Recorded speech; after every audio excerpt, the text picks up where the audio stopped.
Hello and welcome to my channel. So, disclaimer, I don't always look this miserable. So just here I'm just adding my moisturiser and my primer. I've already done this before I've started my makeup.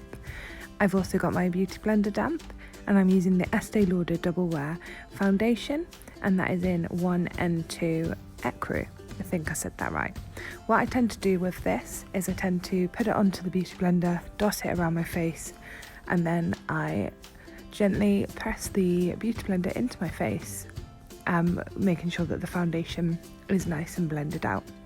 You've got to make sure you include under your eye, over your eye, and also down through your neck.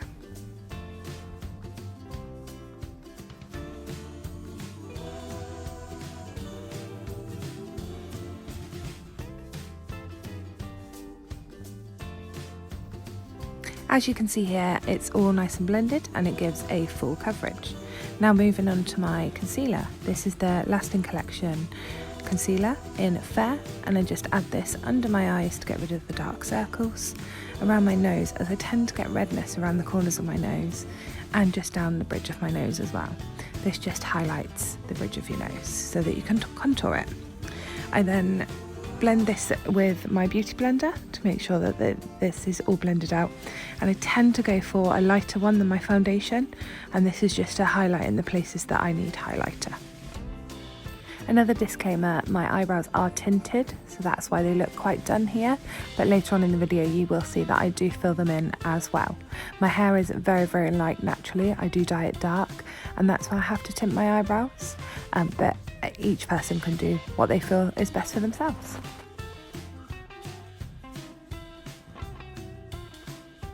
As you can see here, the concealer really does highlight under your eyes and it really does cover dark circles. Moving on to powder, I tend to set my face with the RCMA translucent powder. I just put this under my eyes, around the corners of my nose, and also on the bridge of my nose, and also in any places that I feel will get oily throughout the day. This powder is a really good powder. I find it really cheap. I bought it off Beauty Bay for about £10. I've tried the Laura Mercier translucent powder and other powders, and I find that this one is the best one for my skin. Okay, so moving on to bronzer, I tend to use the Benefit Hoola bronzer. I absolutely love this bronzer and I've purchased this several times. When I do my bronzer, I press my lips together to make a pouting face, which means that I can then follow the cheekbones on my face and making sure that I'm going up to my temples and on my forehead. I tend to put the bronzer under my chin as well, just to get rid of that double chin. We all know how that feels sometimes. And on the sides of my nose. The bronzer really is adding definition back into your face. So when you're putting your foundation on, you're creating a blank canvas, and then you have to add colour back into where you would normally add colour. So this is what is happening here.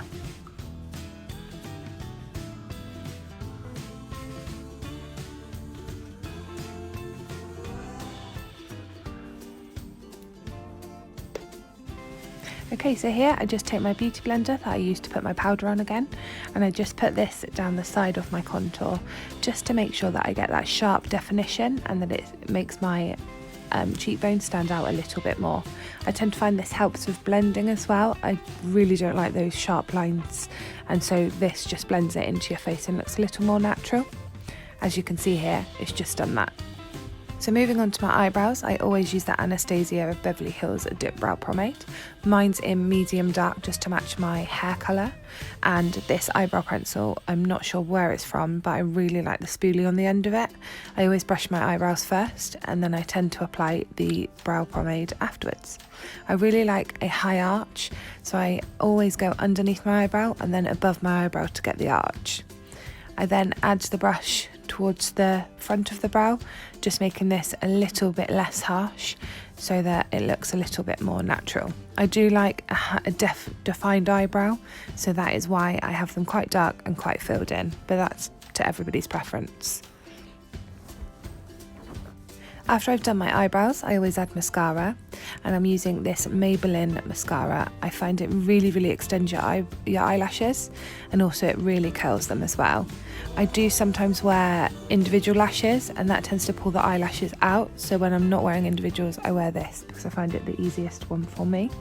I will do a complete eyebrow video, but that'll be on something separate.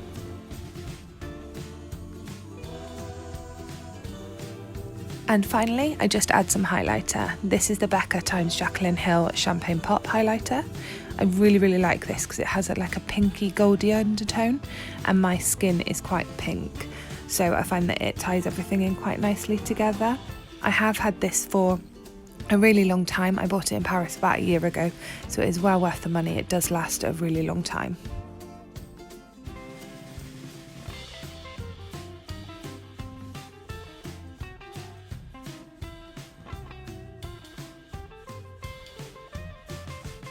As a final step, I do go back in with my beauty blender just to blend out that highlighter. As it is an everyday look for my work, I don't want it to be too bright. And finally, I just sort out my hair, and then I'm ready to go. Thanks very much for watching. Catch you next time. Bye.